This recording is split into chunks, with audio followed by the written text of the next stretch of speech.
గత ఎన్నికల్లో వివిధ కారణాల వల్ల ఇతర పార్టీలకు ఓటు వేసిన వారిని కూడా ఆలోచన చేయమని కోరుతా ఉన్నా. ఇదే సందర్భంగా అడుగుతా ఉన్నా, కులం కారణం కావచ్చు, లేదా ఎప్పటి నుంచో ఆ పార్టీలో ఉన్నామన్న కారణం కావచ్చు, లేదా మరో ఇతరత్ర కారణం కావచ్చు. కానీ ప్రతి ఒక్కరూ కూడా ఆలోచన చేయమని అడుగుతా ఉన్నా.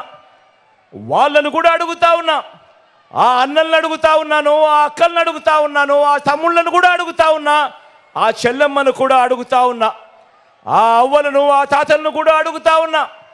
మీరు నాకు గత ఎన్నికల్లో నాకు ఓటు వేయకపోయినా కూడా మీకు ఈ 5 ఏళ్లలో మంచి చేసిన ప్రభుత్వం మనది కాదా అన్నది ఒక్కసారి ప్రతి ఒక్కరూ కూడా ఆలోచన చేయమని కోరుతా ఉన్నాను. మీ ఇంటికి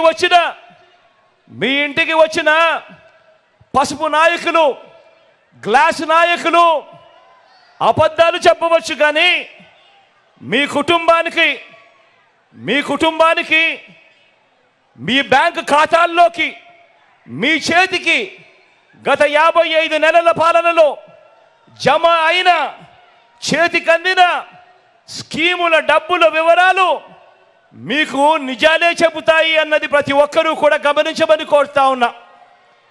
మీ ఇళ్లకు వస్తా ఉన్న వాలంటీర్ సేవలు, మీ ఇంటి ముంగటికే వచ్చిన పెన్షన్, మీ ఇంటి ముంగటికే వచ్చిన రేషన్, మీ ఇంటి ముంగటికే వచ్చిన వైద్య సేవలు, మీ ఇంటి ముంగటికే వచ్చిన సర్టిఫికెట్లు, పౌర సేవలు, మీకు అందిన ఇళ్ల పట్టాలు, ఇవన్నీ కూడా మీకు నిజాలే చెబుతాయి. మారిన మన గవర్నమెంట్ బడులు, మారిన మన పిల్లల చదువులు, గ్రామంలోనే వైద్య సేవలు, మారిన మన వ్యవసాయం, ఇవన్నీ కూడా మీకు నిజాలే చెబుతాయి. అందుకే చెప్తా ఉన్నా, మళ్ళీ ఆలోచన చేయండి. ఎవరి